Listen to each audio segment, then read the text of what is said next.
इस वक्त बीएचयू में हम हैं और बीएचयू के वीसी आवास के बाहर छात्राओं का धरना जारी है। मांगे कई हैं, लेकिन जो न्यू पीएचडी छात्रावास है वहाँ पर जो सबसे बड़ी समस्या सामने आई है वो वहाँ के खाने को लेकर है। और कहा यह जा रहा है कि इन छात्राओं को खाने में न तो क्वालिटी मिलती है और तमाम तरह की दिक्कतें हैं। आप लोग धरने पर हैं, क्यों? क्योंकि हम लोगों को खाना बहुत ही घटिया क्वालिटी का दिया जाता है। और एक चीज़ जिसके लिए हम लोग बहुत टाइम से बात कर रहे हैं कि हमें पर मील सिस्टम जो है बीएचयू के काफ़ी सारे हॉस्टल में, स्पेशली बॉयज़ हॉस्टल में उन्हें दिया जाता है मील सिस्टम, लेकिन हम लोगों के साथ ऐसा कुछ भी नहीं है। क्या है सिस्टम, क्या बना रखा है? कि हम खाएं चाहे ना खाएं, हमें सारा पैसा जो है वो एडवांस में पे करना है मंथ के शुरू होते समय विद इन अ वीक। और उसके अलावा जो भी हम लोग 15 डाइट्स ऑफ ले सकते हैं और प्लस यूनिवर्सिटी हॉलीडेज़। लेकिन बीइंग अ रिसर्च स्कॉलर हम लोगों के सेमिनार्स होते हैं, वर्कशॉप्स होती हैं, ये सारी चीज़ों के लिए हमें बाहर जाना होता है, तो हमें वो सारी डाइट्स भी ऑफ करनी होती है। क्योंकि जब हम जो खाना खा ही नहीं रहे हैं, जो फैसिलिटी हम अवेल कर ही नहीं रहे हैं, हम उसके पैसे आपको क्यों पे करें? आप लोग धरने पे बैठी हैं, सुनवाई के तौर पे क्या है? वीसी आवास के बाहर है, क्या आपके वीसी मिलने आए आपसे? आज तीसरा दिन है कि हम लोग यहाँ पर अभी तक बैठे हुए हैं। पहले दिन हम लोग रात को 9 बजे निकले थे, तब से लेकर आज तीसरा दिन हो गया है और मुझे लगता है कि अभी दोपहर के 2:30 बज रहे हैं, 2:30 से भी ज़्यादा समय हो रहा है। वीसी पहले कहा गया कि वीसी सर बनारस में हैं ही नहीं, 2 दिन से यही सुनने में आ रहा था और आज तीसरा दिन है और वीसी सर बनारस में आ चुके हैं, लेकिन तब भी वो हम लोगों से ना बात करने के लिए आ रहे हैं, ना ही हमारी डिमांड्स के बारे में उन्होंने एक बार भी पूछना ज़रूरी समझा है। बातचीत हो रही है, बीएचयू प्रशासन बातचीत कर रहा है या क्या स्थिति है? और आपकी मांगे क्या हैं, क्या कहना है, किन मांगों को माना जाए ताकि आप अपना धरना समाप्त करें? हम लोगों की सबसे पहले जब हम डे 1 आए थे, हम लोगों की काफ़ी सारी रिक्वायरमेंट्स थी, जिसको ये देख लीजिए हमने ना, हमारे 9 पॉइंट्स थे जिसको हमने शॉर्ट कर करके अब हमारे पास केवल 3 पॉइंट्स बचे हुए हैं। उसके बारे में भी हम लोगों से कोई बात करी नहीं जा रही है, ना ही हमारी बात सुनी जा रही है। सबसे पहली चीज़ यही है कि हमें पर मील सिस्टम चाहिए, दूसरी चीज़ कि हमें अपने हॉस्टल में 2 मेस चाहिए, और तीसरी चीज़ हम लोग 7 महीने हो गए हैं उस हॉस्टल में रहते हुए, हम लोगों के पास वाईफाई नहीं है। बीएचयू के सारे हॉस्टल्स में वाईफाई है, एक भी हॉस्टल ऐसा नहीं है जहाँ पे वाईफाई की फैसिलिटी नहीं है, लेकिन बीइंग अ रिसर्च स्कॉलर हम लोगों के ही हॉस्टल में वाईफाई की सुविधा नहीं है। जी आप बताइए, धरने पे आप भी हैं। सर, वाईफाई की जो समस्या है वो हम लोगों ने सारे कॉस्ट पे किए हैं। जो हम लोगों को रजिस्ट्रेशन, जब हॉस्टल का रजिस्ट्रेशन हुआ था, हमने सारे डेवलपमेंट सारे फ़ीस भरे हैं और उसके बावजूद भी ये 7-8 महीने हो गए हैं और यहाँ पे वाईफाई इंस्टॉल नहीं हुआ है। और अभी भी हमें ये बोला जा रहा है कि आप 2 महीने वेट कर लो, 3 महीने वेट कर लो।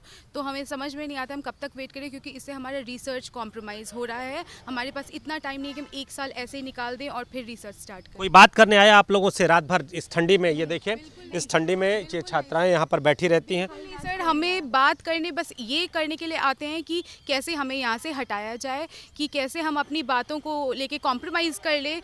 हमें बस कॉम्प्रोमाइज़ करने के लिए बोला जा रहा है कि हम अंदर में सॉल्व कर लेंगे। अंदर में नहीं होता। हमारी जो मांग है वो ये है कि हमें रिटन सिग्नेचर के साथ चाहिए कि ये आप देखिए सर, हम 9 पॉइंट्स लेके आए थे और अब हमने 3 पॉइंट पे अपना समझौता किया है, लेकिन इन 3 पॉइंट्स को भी उन्होंने अभी तक सिग्नेचर अपना ठप्पा नहीं लगाया है कि हम मान रहे हैं। और ये इतनी बेसिक रिक्वायरमेंट्स है सर, इतनी बेसिक डिमांड्स है। हमें बार बार ये कहा जा रहा है कि आप हॉस्टल में चलिए, ये हॉस्टल का इशू है, हम हॉस्टल में चल के इसको डिसॉल्व कर लेते हैं। हमें ये बोला गया कि ये पारिवारिक मामला है। 7 महीने से हम लोग हॉस्टल में ही थे। अगर हम 2 दिन पहले से रोड पर बैठे हुए हैं तो इसीलिए बैठे हुए हैं क्योंकि 7 महीने से कोई इशू रिजॉल्व नहीं हुआ है। और सर, ऐसा नहीं है कि हम एक बार में धरने पे आ गए हैं। हमने 2 महीने 3 महीने से लगभग हमने बहुत सारे एप्लीकेशंस दिए, एडमिन वार्डन को बहुत लोगों को दिए, वीसी को मेल्स तक लिखे, बट हमें कोई रिस्पांस नहीं मिल रहा था। तो हमें यहाँ आना पड़ा, ये हमारी मजबूरी है। और हमें कल रजिस्ट्रार सर ने बोला था कि ये आपकी चॉइस है कि आप वहाँ बैठे नहीं बैठे, बट मैं उनको ये बताना चाहती हूँ कि सर ये हमारी चॉइस नहीं है। We were compelled to come here and sit out. BHU registrar सिर्फ आश्वासन दे रहे हैं, आपके विरोध की बात कर रहे हैं या आपसे मिलने की भी जरूरत समझ रहे हैं, नहीं समझ रहे हैं क्या? सर, उन्होंने बोला नहीं होते हैं तो रजिस्ट्रार सबसे बड़ा जिम्मेदार पद, क्या कहना है? सर हमें कल बोला गया कि आप रजिस्ट्रार से मिलने के लिए ऑफिस चले। हमने ये उनसे मांगा कि आप उनको यहाँ पे लेके आए। वो उनको सर से हमसे बात करनी थी क्योंकि हम लार्ज नंबर में थे तब।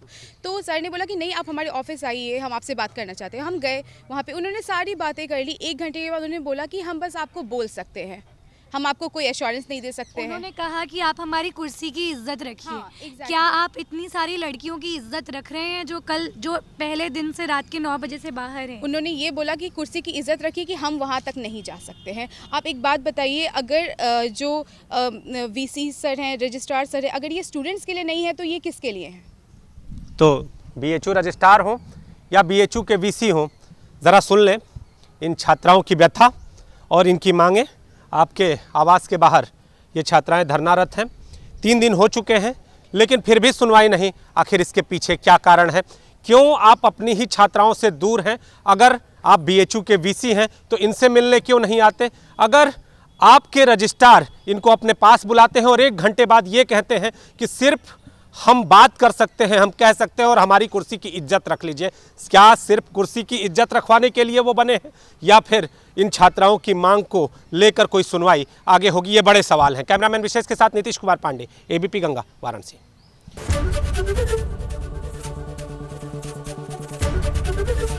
एबीपी गंगा, खबर आपकी, जुबान आपकी।